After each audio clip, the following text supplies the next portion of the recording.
Ipinagpaliban ng House Committee on Legislative Franchise ang pagkilos sa panukalang itinutulak ni Congressman Nelson Legacion at Congressman Arne Fuentebella na naglalayong i-renew ang legislative franchise ng Camarines Sur 3 Electric Cooperative matapos na madiskubre ang mga nagsilitawan na palpak na serbisyo ng Casoreco 3 mula sa mga consumers nito, partikular na sa Rinconada area. Sa isinagawang initial deliberation sa Kongreso at sa isinumiting position paper, pinangunahan ni Camarines Sur 5th District Congressman Migs Villapuerte kaagapay ang pamahalaang panlalawigan sa pamumuno ni Governor Elray Villapuerte at ng buong alkalde ng Rinconada ang pagtutol sa pagpapanibago o pag-renew ng prangkisa ng Casoreco 3 para sa karagdagang 25 years na serbisyo na sumasakop sa Iriga City, mga bayan ng Buhi, Bula, Nabua, Baaw, Balatan at Bato.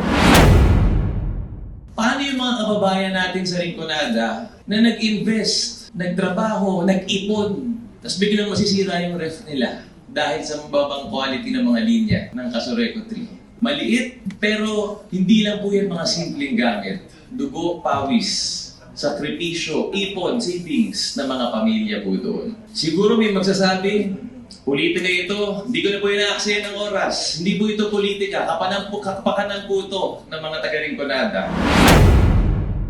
Saad din ni Governor Elray Villapuerte, hindi lamang franchise renewal ang nakataya sa isyung ito, kundi ang kalidad, katatagan at presyo ng serbisyong elektridad na natatanggap ng mga consumer. Hindi naman karapat-dapat na nag-sponsor hindi naman taga 5th District, no? Ni-sponsor ni Fuentebella, ni-sponsor ni Legacion, hindi naman laalam ang tunay na problema at hinaing ng mga tao dyan. Gusto nilang ipasa isang electric cooperative na palpak, inefficient. Kontra tayo sa ganyan. Kung ipapangako nila na gagalingan nila, pwede naman natin sila i-consider. Hindi ito politika, no? Non-exclusive ang franchise. Kahit 10 yan pwede, no? Sabi ng Supreme Court. Ang issue nito, mahal ang kuryente, palpak ang kuryente, ayusin. Paano maayos? Yan ang pag-usapan. Kasi kung i-renew natin agad, balik na naman sa dati yan.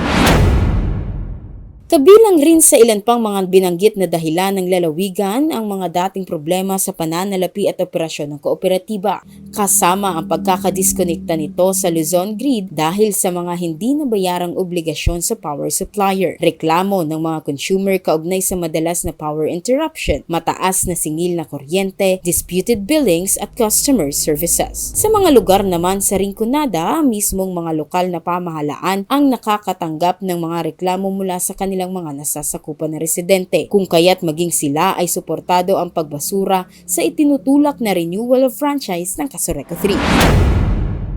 Kami sa 5th District, komponido ni anom na mayor kan Banuaan and sarong syudad, which is 6 towns and 1 city. Saro sa paninindugan na iupunir an pagpasar kan bill. Nahiling taman asin nadangogta an mga rasones, an mga reasons na konta nota daimo na pwedeng pag-otorisaran an pag-aproba.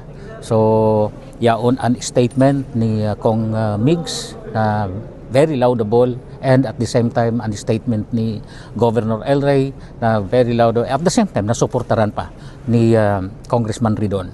So dako lang bagay ini na kung saan dapat maliwanagan kan tao, maliwanagan kan mga taga ikalimang distrito kan probinsya ng Camarines Sur, ano talaga ang kamugtakan.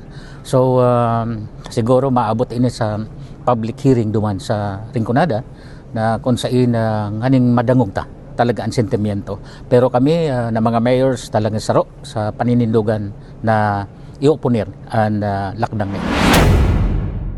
Sa kabilang panig naman, hindi sang-ayon ng National Electrification Administration o NEA sa pagtutol sa renewal. Sa position paper ng ahensya, inirekomenda ni NEA Deputy Administrator for Legal Services Attorney Rizan Rosero Lee ang pagpapanibago ng franchise ng Casoreco 3. Ayon sa ahensya, nakabangon na umano ang kooperatiba at patuloy nang nakakakuha ng AAA performance rating mula 2021 hanggang Marso taong kasalukuyan, kung saan sinang-ayon rin ito ni Engineer Wilfredo O. Buxit, Acting General Manager ng Casoreco 3, na siyang humihingi rin na maaprobahan ang kanilang prangkisa.